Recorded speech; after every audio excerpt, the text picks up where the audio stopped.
On today's show, the Dallas Mavericks aren't tanking like everybody else is. They're just really, really bad. This is Cooper Flagg, and you're listening to Locked On Mavs. Zone 5. I think that's a good question. Good morning, Isaac. All these changes, I still got my dog, Dwight Powell. You are Locked On Mavs, your daily Dallas Mavericks podcast. No one's dying. Part of the Locked On Podcast Network. Your team every day. Welcome. You're locked on to the Dallas Mavericks, your team every day. My name is Nick Angstadt, media member covering the Mavs for over 10 years. I've seen it all. Thanks for being an everyday, making Locked On Mavs your first listen to the Locked On Podcast Network, the #1 sports podcast network. Today's episode brought to you by Game Time. Download the Game Time app, create an account, and use the code LOCKEDON for $20 off your first purchase. Joining me, as always, my co-host, Postgame prodigy, the Great Slightly Biased, from the Great Slightly Biased YouTube channel. What's your biggest takeaway about the Mavericks tonight, Slightly Biased? The Dow Jones is 50,000. At least actually it dropped below it today. Oh. Did you see that? The Dow Jones just hit 50,000. It dropped below. 50,000. It just dropped 50,000. It dropped below. Today's episode, we're going to talk about the Mavs' 9-game losing streak. Is it as bad as it seems? What do we think about the Mavs game against the Lakers? Naji Marshall leaves with an injury. Daniel Gafford leaves with an injury. Coop was out with an injury. Everybody's getting angry online about stuff, especially tanking. And so that's where I want to start right here, Slightly Biased, is the Utah Jazz got fined $500,000, not to shortchange them there, $500,000 for tanking, for sitting players in the fourth quarter. And NBA specifically mentioned 2 games. One of the games they won, and they also fined the Indiana Pacers for tanking games. They fined them $100,000.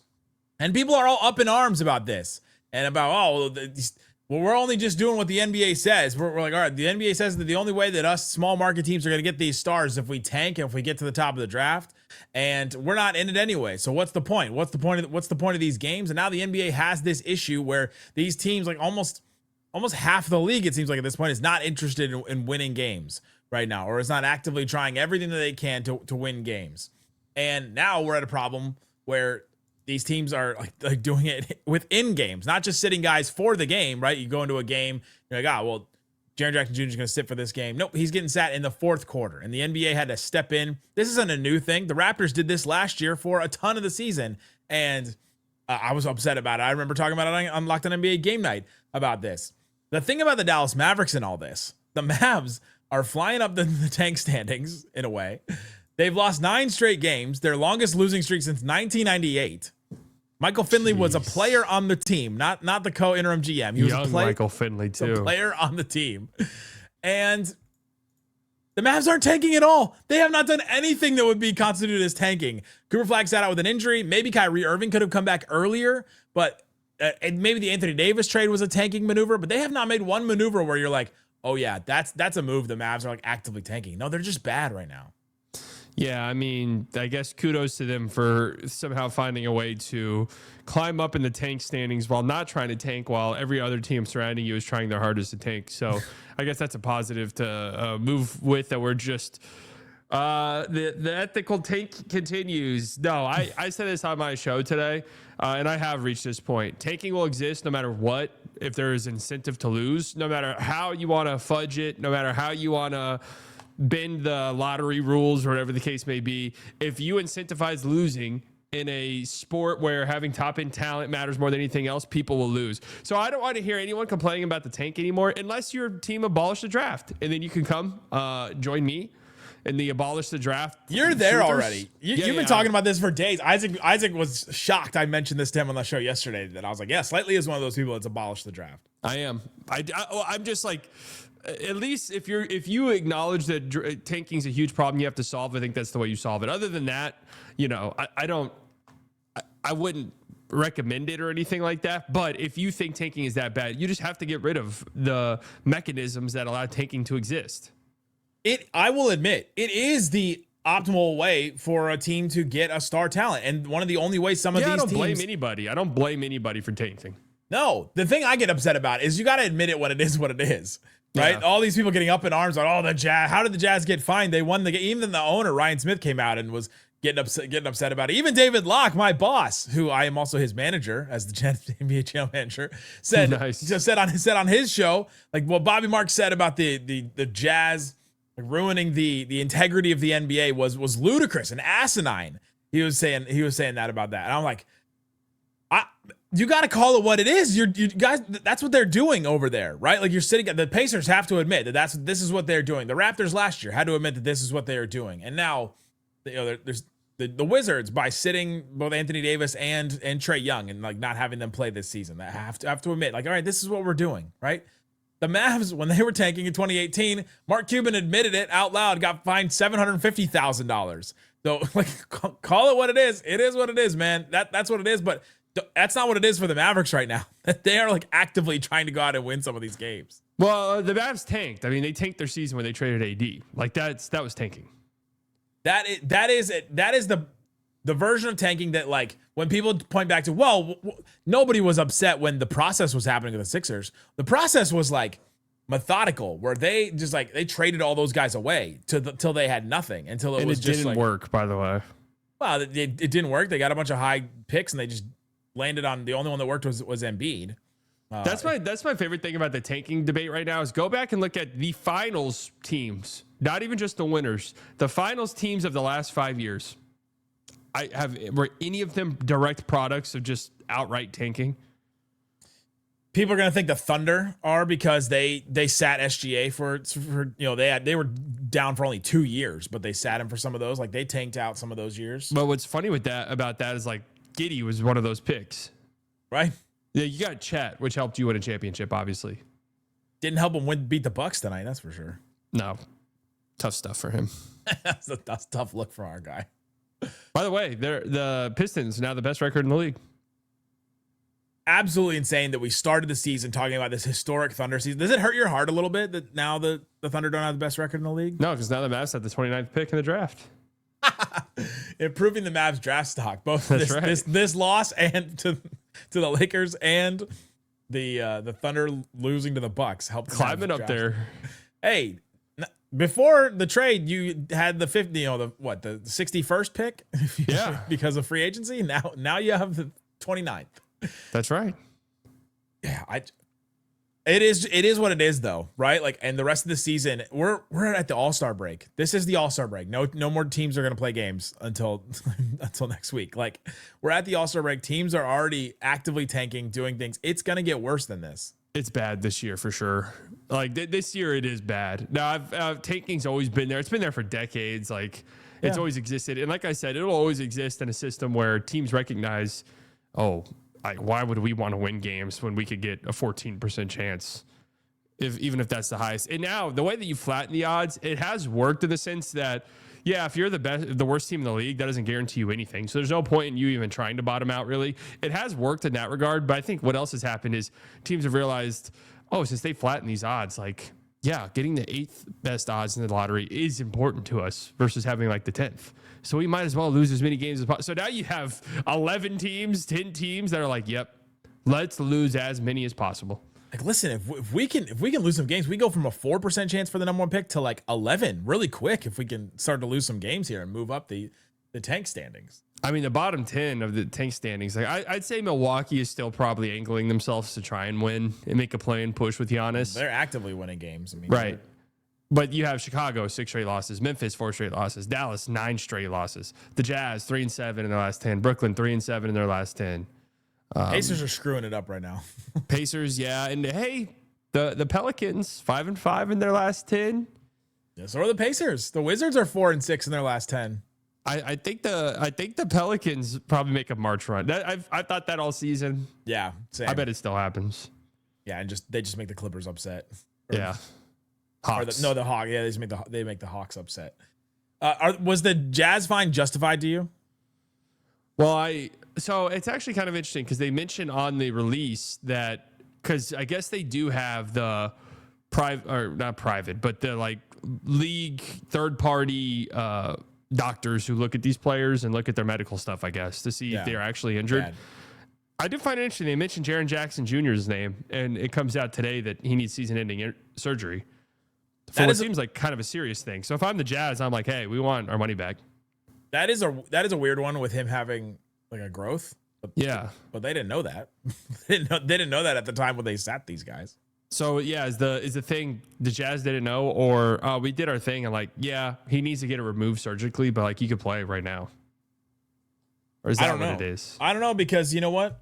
I'm not a doctor, so I don't know. I don't know that. If I'm on the Jazz and we're looking to tank, and I've been told I have a growth in my body, yeah, you should shut my season down. It's all right. Yeah, I'll be okay. I don't feel like waiting. For sure. Yeah, and I'm sure the Jazz are like, you know what, man, like go get it done now. Like, yeah, like no, you need this. Let's get it done now. I think the Jazz fine was justified. They should have fined the Raptors last year for what they were doing. I think it is messing with the game right now, because you're actively trying to lose games in the middle of the game and doing everything you can. I just think that's not what sports should be about. Yeah, I mean, at a certain point, you have to protect your product. You have to. Yeah, the NBA has to step in on it, and I don't blame the Jazz for doing what they're doing. Right, this is the way you get talent. The Mavs are actively losing games. I want them to lose games at this point. Yeah, and that sucks. And they are losing games. They're losing games a lot. Coming up, let's talk about this Mavs-Lakers game. How did the Mavs fall so hard in this one? We'll talk about that and more. What a tease. Today's episode of Locked On Mavs brought to you by FanDuel. The winter games are officially here. If you're anything like us, you're locking in for the events that you get to see just every 4 years. You know, have you seen that commercial where the kid grows up 4 years? In the commercial, he goes from like 7 years old to like 40 years old. It's crazy, but that's how it seems like we grow and learn. There's all kinds of different things that you could do on FanDuel. Go check it out for the Winter Olympics. They have all the hockey odds. We got Switzerland, Canada. Ooh, that's a great one. Canada -1.5 to win that one. Switzerland +1.5. You can go check out the hockey. You can go check out curling. Oh, Canada -430 over USA. That is a travesty. The USA curling team should be ahead in that one. But if you want to follow the winter games like that, go check it out on FanDuel. Winter games are on. There's no better way to follow them than with FanDuel. FanDuel, play your game. Also brought to you by Indeed. Indeed jobs. Indeed, the NBA has hired a bunch of people to try and see if teams are tanking. They've hired their own doctors, and they needed guys that were actually qualified to go check out these players and see if they had any of these injuries that could actually play in the NBA.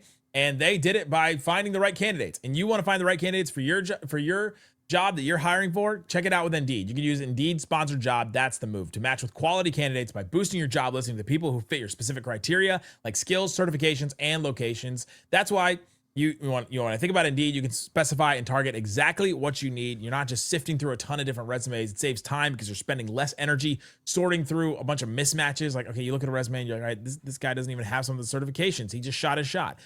With the Indeed sponsored jobs, your post gets seen by candidates who are actually a fit. You're all trying to find each other in this world.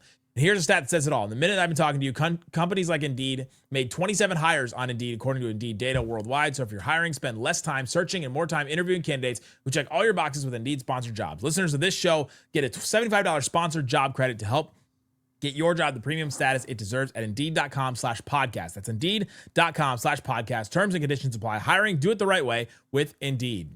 Shut it down! Oh, let's go home! All right, Slightly.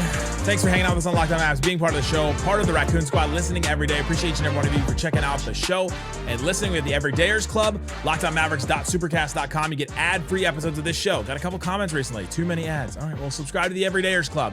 $5 a month or $50 a year, and you can get it. And you also get access to our Discord, and our Discord has a bunch of people talking about the tanking tonight. All right. You should see my Discord. Is your Discord in disarray? Is there Discord in your Discord? You don't want to know what gets sitting there. Your community is different. They treat you differently. Oh, someone said a picture of you. You look like Jesse Plemons. Me? Yeah, they've edited you to have long hair and a beard. Ah, okay, I can see it. Yeah.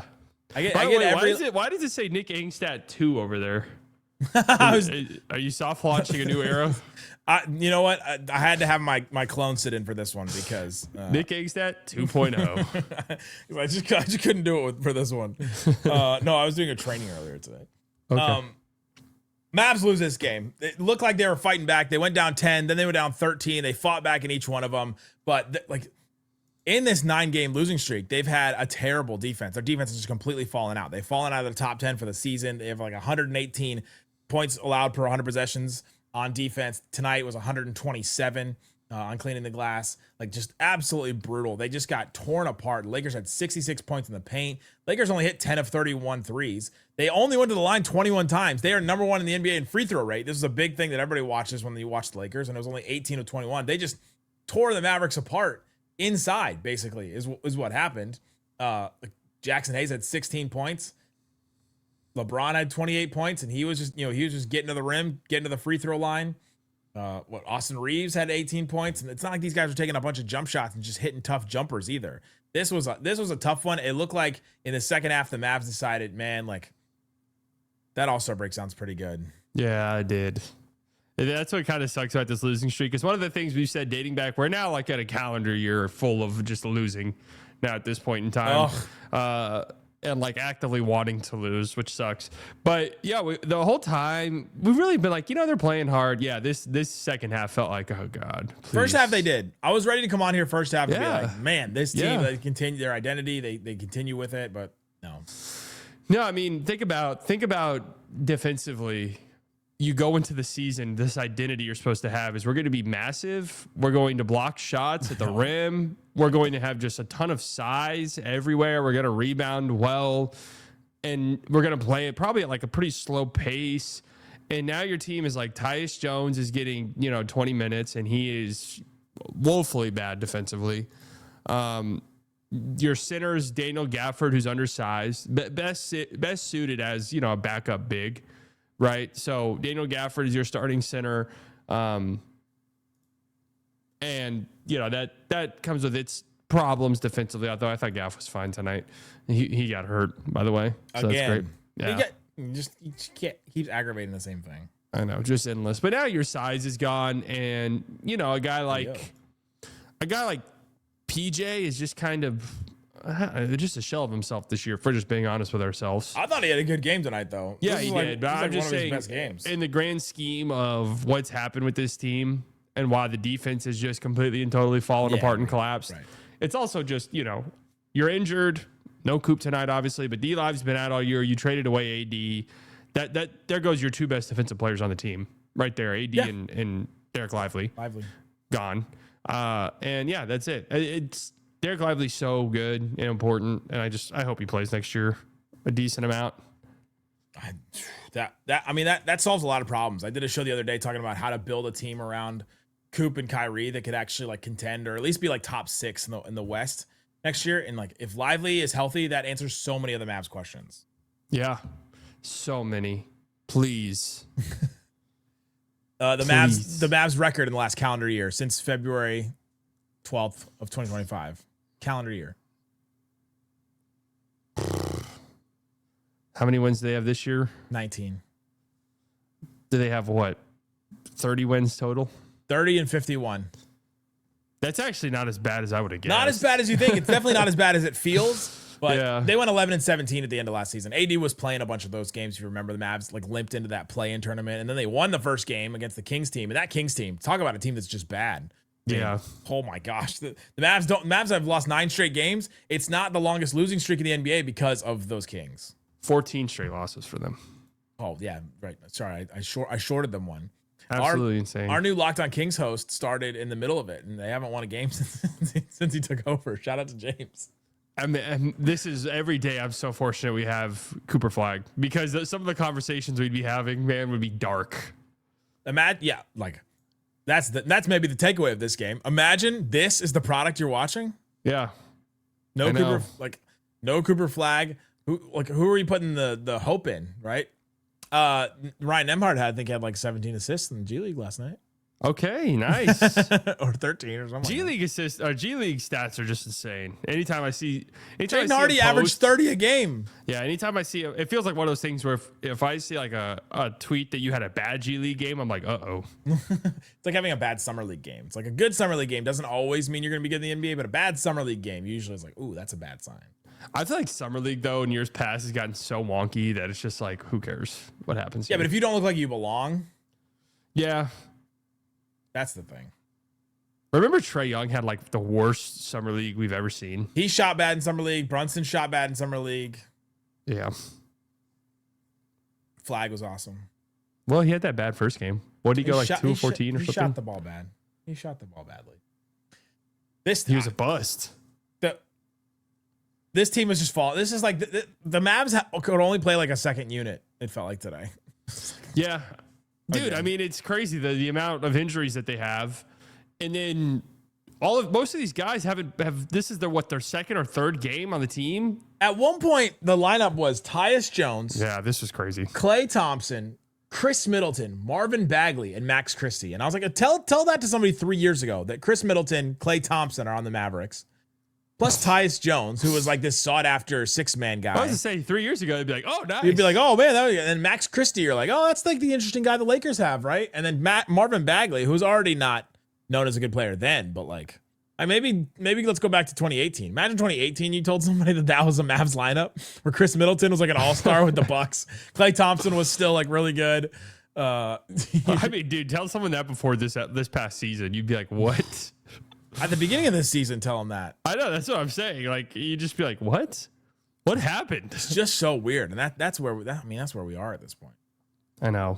It's just, it sucks, man. It sucks when it just sucks as a fan. There's just not a lot of takeaways, man. It's just not. Coming up, what's there to be happy and excited about? Coming up, let's talk about what's there to be excited and be happy about. Be a short segment.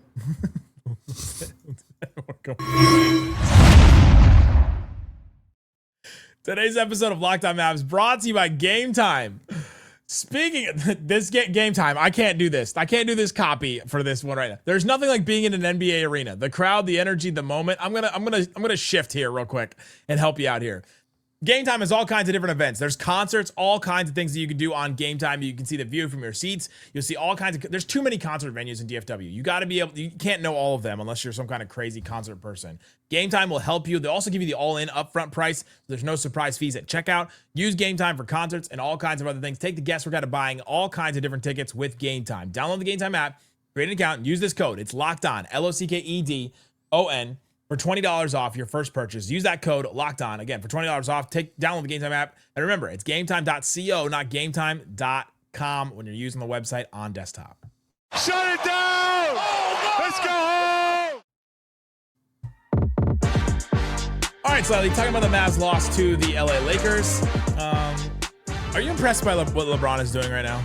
28 points, 10 boards, 12 assists in this game. He looked great tonight. Just absolutely. And his son played in garbage time. That's Like, right. I think that needs to be added to every stat line. His son played in garbage time. Yeah. They won the game so much that his son got in. Yeah, I mean, it is pretty.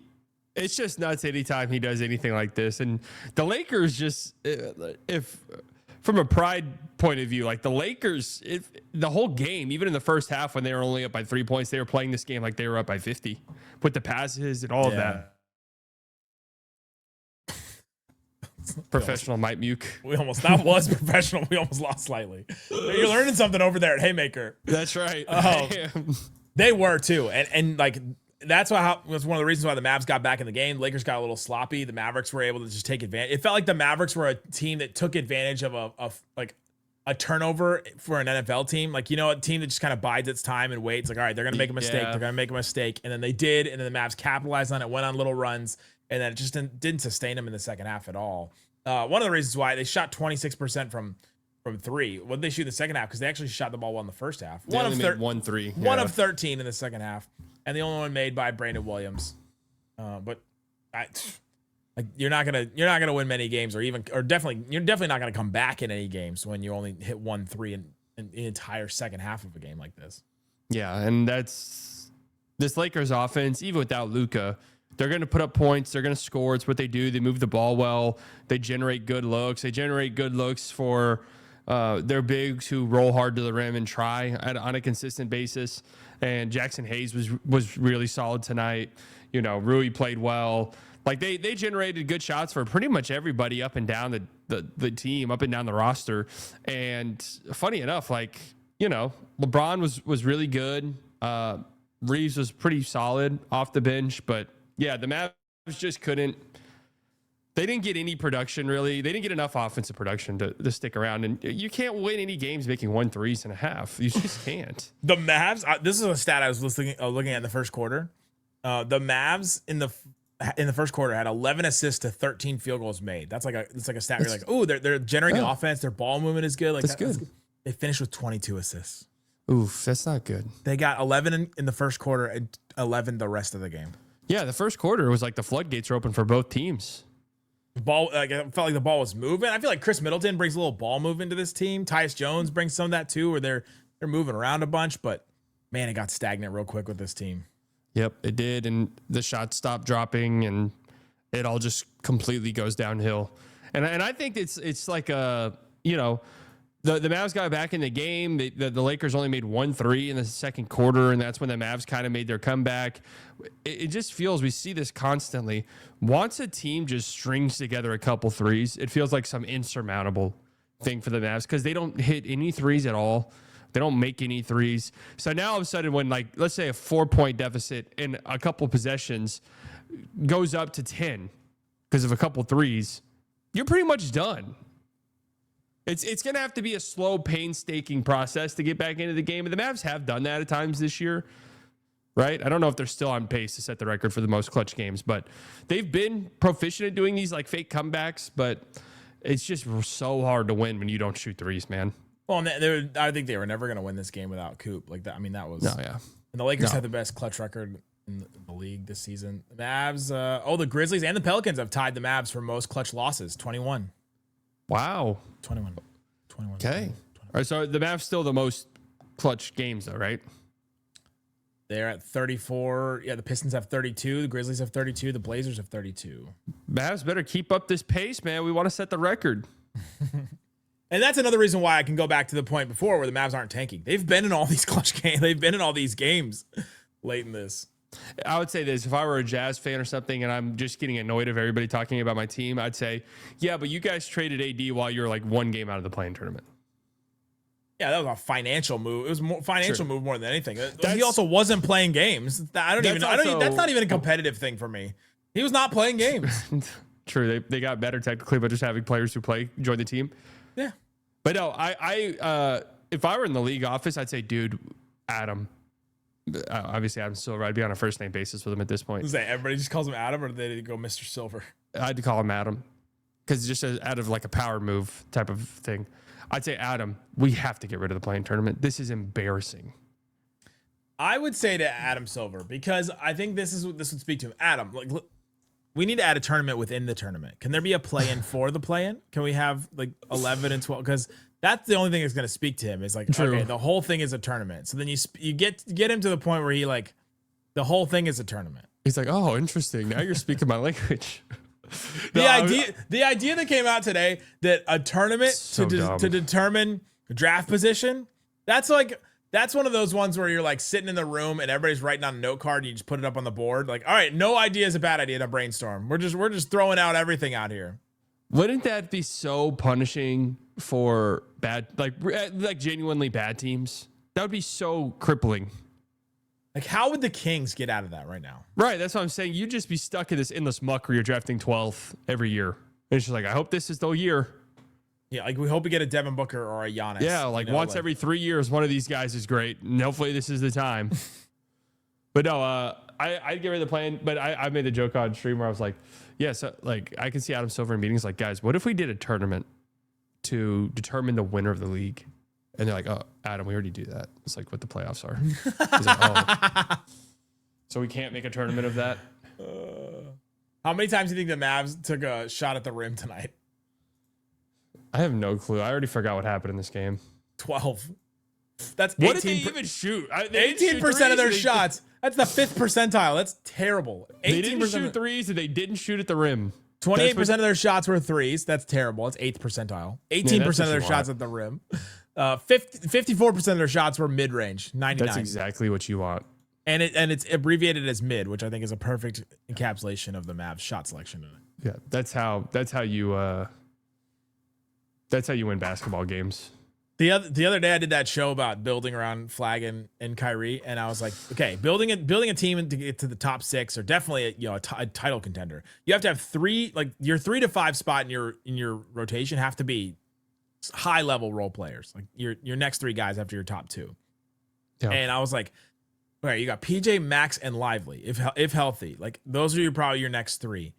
I don't know that I trust Jason Kidd to have an offensive system to elevate those guys. And somebody in the comments got really mad at me about that comment and said, what do you know? You've never played in the NBA. I was like, well, are these guys getting elevated right now?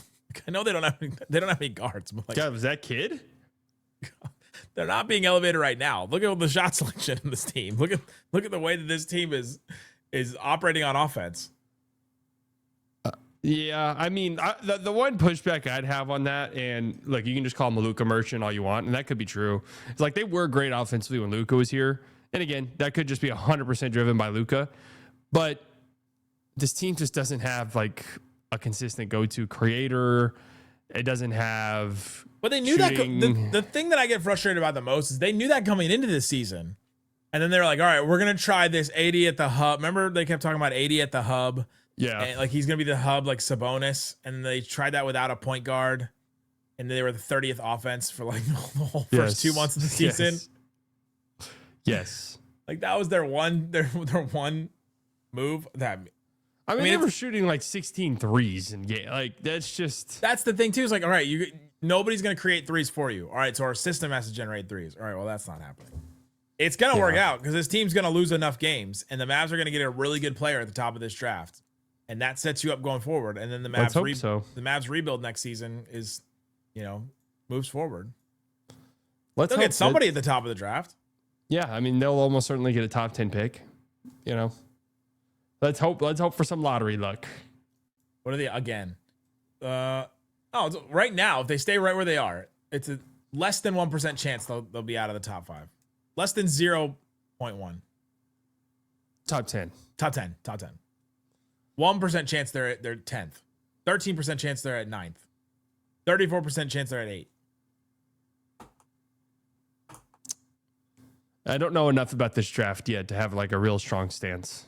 I feel like that's the all-star break for me. The all-star break for me is like, all right, let me get it on this draft because let me listen to the Locked On NBA draft with no ceilings. Let me listen to some of these guys on it. Let me consult the spreadsheet nerds.